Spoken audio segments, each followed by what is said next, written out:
Member Mulder, you can continue. The Honourable Deputy Chair of Chairs, my question will be short to the Honourable MEC for Cooperative Governance and Traditional Affairs. Can the Honourable MEC indicate the following regarding the decay of service delivery in Gauteng local government?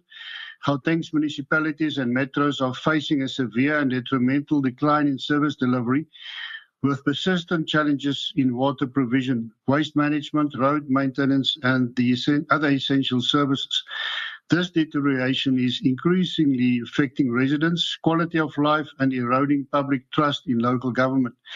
What does the Honourable MEC consider to be the root cause or primary reasons for this ongoing decay in municipal and metro service delivery in the province over the past 30 plus years? And furthermore, what drastic, concrete, time-bound and realistic interventions does the Honourable MEC plan to implement during the next 12 months to address these failures? Thank you, Honourable Deputy Chair of Chairs. MEC, Mama Bolo.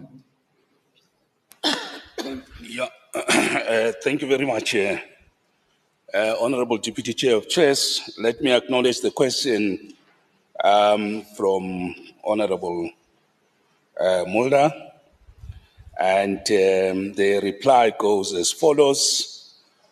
I think conceptually, Honourable Mulder, you might have to clarify just why your period goes up to only the last 30 years. I think that's just a matter that I want to place on record for you to consider and perhaps maybe to clarify, not in the House at some point. So the reply to the first question goes as follows. There are multiple factors that impact and, of course, account for the challenges of service delivery in Gauteng municipalities. We have met with the key stakeholders in the province, all our municipalities, practitioners, highly experienced professionals and experts in local government. And they have agreed that if we address the following issues, we should be able to attend to the problems that are facing municipalities. And this was in the turnaround summit that was held in October 2024. The very first one, and I won't elaborate for time, Chair, is that we need to look at, of course, poor and inadequate capital expenditure that affects service delivery and infrastructure development. The fact that there's been massive growth in population, but the fiscus has been challenged, infrastructure that was not historically built adequate enough to cover everybody, and of course some of the outdated technologies that affect infrastructure like old water pipes underground of asbestos and so on and so on. So that is the problem that has been identified. The second one is financial management. This question talked to financial sustainability of municipalities. The second one is overall challenges of governance and the need to comply with the legislation and various laws, including the Constitution.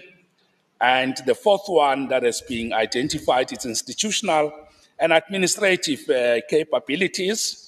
The fifth one is to make sure that we can grow local economy in what is called local economic development.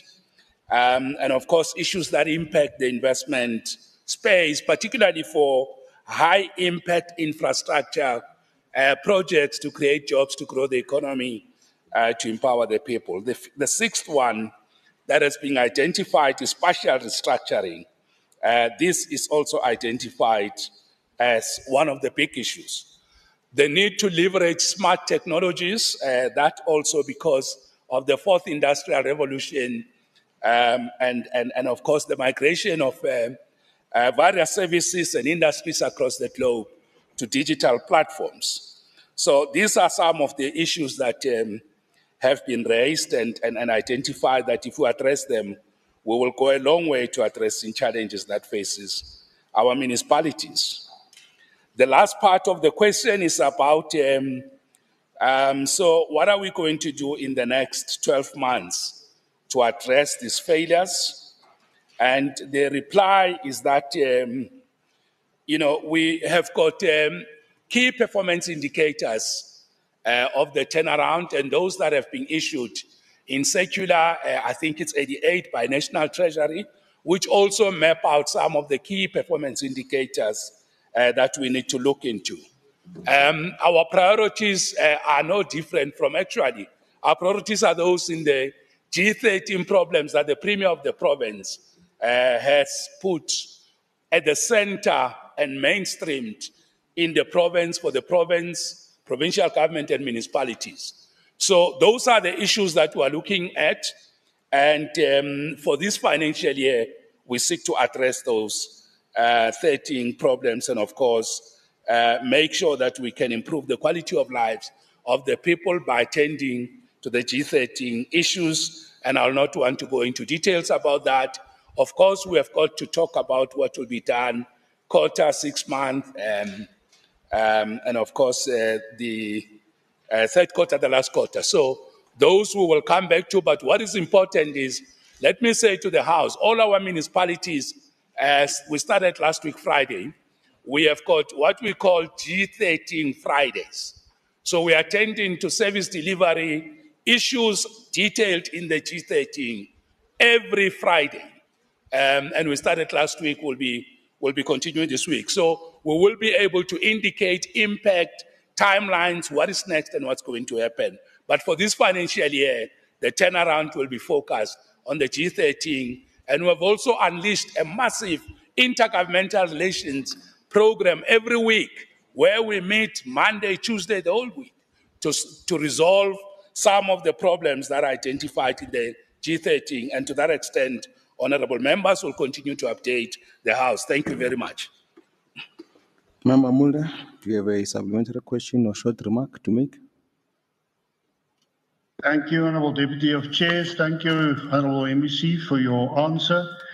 I'll be short with my comment, and if we can all agree, and I'm sure that we do, that there are certainly lots of failures in the local government in Gauteng.